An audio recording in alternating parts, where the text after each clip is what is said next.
Ayun, no. Tinanghali na tayo. Grabe. Tinanghali na.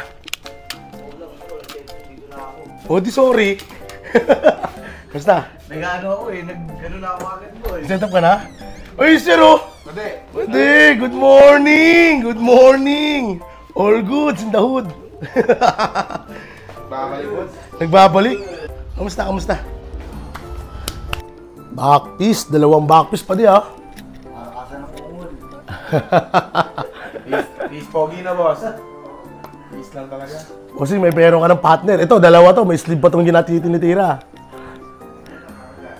Sabay ito, sabay. Boss, nakagana kami kasabay ka, di ba? Diba? Parehas na nasaktan, di ba? Hindi na iisa.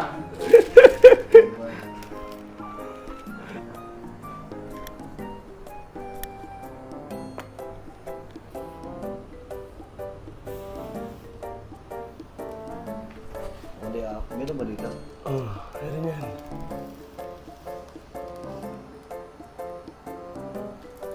Kit ng ex ko ah. Kapit yan, boy. Kapit ah. So yun mga boss, ito yung project natin ngayong araw. So meron tayo ritong halos backpiece na to mga boss nga. Pero kalahati pa lang po yung gagawin natin hanggang dito lang sa may bandang kamay niya. Kasi ito ay nakaabang para sa kanyang backpiece project. So yun, di ba? Grabe ang tibay ni sir. At hindi lang po siya ang nag-iisang tinitira dito mga bossing. Ayun pa po mga bossing. O, di ba? Yan. So meron tayong backpiece ulit dito mga bossing. Bali pang 3 days na po ng ating bossing ngayon. Grabe. Solid, di ba? Angas. Ikaw bossing. Kaya? Kaya boss. May ka-juwit ka, oh. So ito yung project natin ngayong araw mga bossing. Meron tayong itong backpiece, pero hindi ko pa alam kung ito lang yung pinaka gagawin natin ngayon kasi hindi pa sure mga bossing eh. Pero sa ngayon itong garantiya, ito po muna ang gagawin natin. Game. So yun mga boss, ito yung project natin ngayong araw. So sabay tayong gagawa. May kasabay tayong gagawa.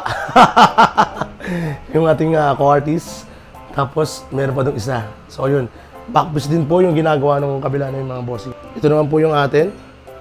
So meron tayo rito backpiece din. Tapos yung ating co-artist doon.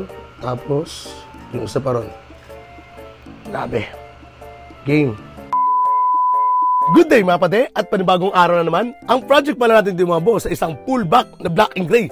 Grabe, nagbabalik po ulit ang ating bossing. Siya po yung ginawa natin ng full sleeve mga bossing ha, na taga Switzerland. Siya po yung nilagyan natin ng St. Joseph dun sa ilalim ng kanyang kilikili. Ngayon po ay nagbabalik ulit yung ating bossing para simulan po at kunin muna namin yung first session ng kanyang project na pullback. At ang karakter na gagamitin natin dito mga bossing ay si St. John the Baptist. Dito mga bossing, first session po muna ang gagawin natin.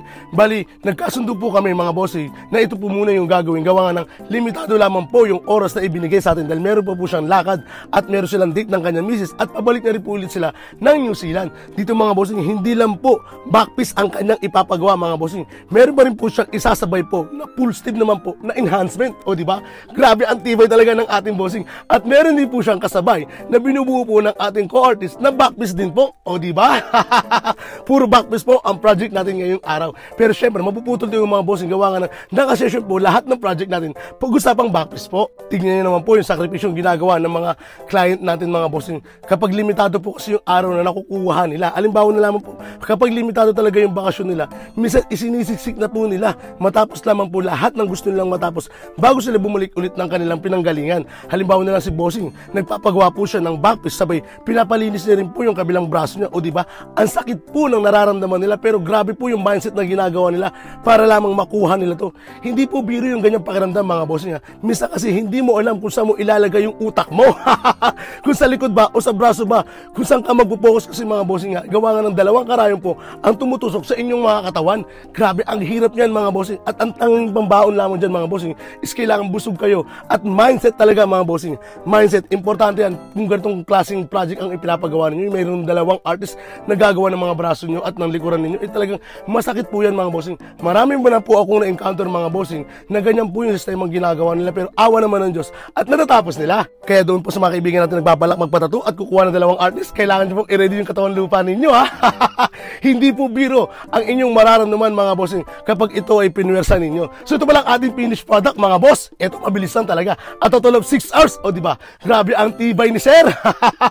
Napakatibay po talaga ng ating bossing. At hindi ko na po ipapakita yung kanawa naman po ng ating Cortex doon sa kanyang braso. Kasi respeto na rin po doon sa nauna. Bali ang ginawa lang naman po ng ating Cortex doon mga bossing ay in-enhance lamang po yung mga shading nung kanyang lumang tattoo. Sa may katanungan, message lamang po sa ating Facebook page sa Tattoo. Yun lamang po. Maraming salamat!